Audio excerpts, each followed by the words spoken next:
សួស្តីបងប្អូនទាំងគ្នាស្វាគមន៍មកកាន់វីដេអូថ្មីអញ្ចឹងនៅវីដេអូនេះគឺខ្ញុំចង់មកចែករំលែកបងប្អូនទាំងអស់គ្នាបើសិនជាអត់ចង់ឲ្យទូរស័ព្ទដៃ iPhone របស់អ្នកទាំងអស់គ្នាគៀងទេសូមកុំឡើងទៅ version 18.5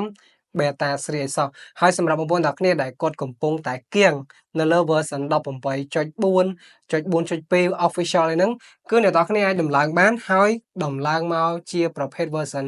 18.5 beta 2 វិញមូលហេតុអីដែលខ្ញុំបាននិយាយបែបនេះគឺដោយសារតែខ្ញុំបានធ្វើការតេស្តផ្ទាល់នៅលើទូរស័ព្ទដៃរបស់ខ្ញុំមួយនេះទូរស័ព្ទដៃរបស់ខ្ញុំ iPhone SE ហើយខ្ញុំបានតេស្តវារយៈពេល2 3អាចថាមួយសប្តាហ៍អ្នកនរគ្នាមិនមែន2 3ថ្ងៃមួយសប្តាហ៍ជាងអីហើយទៅលើការប្រើប្រាស់ផ្ទាល់របស់ខ្ញុំឃើញថាវាធ្វើការបានល្អប្រសើរខ្លាំងមែនទែនក្តៅក៏មិនសូវជាក្តៅដែរទៅលើ version 18.5.2 beta 2 18.5 beta 2អ្នកនរគ្នាឬក៏ 18.5.2 ហ្នឹងឯងអញ្ចឹងបើសិនជាអ្នកនរគ្នាចង់ដំឡើងហើយពេលដែលអ្នកនរគ្នាចូលទៅដំឡើងវាបែរជាលោតឲ្យទៅ version 18.5 beta 3 វិញតើគួរធ្វើយ៉ាងណាបើសិនជាអ្នកនរគ្នាអត់ចង់ដំឡើងវាទៅ beta 3យើងចង់ដំឡើងវាត្រឹមតែ beta 2ទេអូខេងាយស្រួលទេអ្នកនរគ្នាយើងចូលមក setting ហើយយើងចូលទៅកន្លែង general បន្ទាប់មកទៀតគឺអ្នកនរគ្នាមើលទៅលើ software update អ្នកនរគ្នាចុចមកលើពាក្យហ្នឹងមកឥឡូវនេះទូរស័ព្ទដៃរបស់ខ្ញុំគឺវា load ឲ្យខ្ញុំ update ទៅ beta 2 ម្ដងទៀតដោយសារតែវាអត់ទាន់ពេញលេញហើយ beta 2 លើកនេះគឺជាលក្ខណៈ beta public បានន័យថាគេដាក់ public ជាសាធារណៈតែម្ដងនរណាក៏អាចធ្វើការ update បានដែរគឺវាចេញបែបនេះតែម្ដងក៏ប៉ុន្តែបើសិនជាអ្នកនរគ្នាចូលមកវាអត់ load ឲ្យអ្នកនរគ្នា update ទៅ version beta 2 ទេគឺដោយសារតែវាជួបត្រង់កន្លែង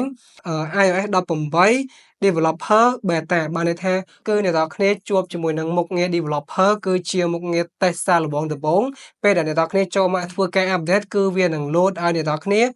update ទៅ version 18.3 beta 3នឹងតែម្ដងឬក៏ 18.5 ណយ 18.5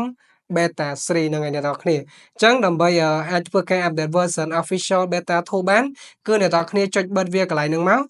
ពេលដែលអ្នកនរគ្នាចុចបិទវាដាក់ទៅ public beta ធម្មតាហើយអ្នកនរគ្នាធ្វើការអូសវាចោលទៅអូសវាចោលអញ្ចឹងហើយបន្តមកទៀតគឺអ្នកនរគ្នាចូលទៅកន្លែង setting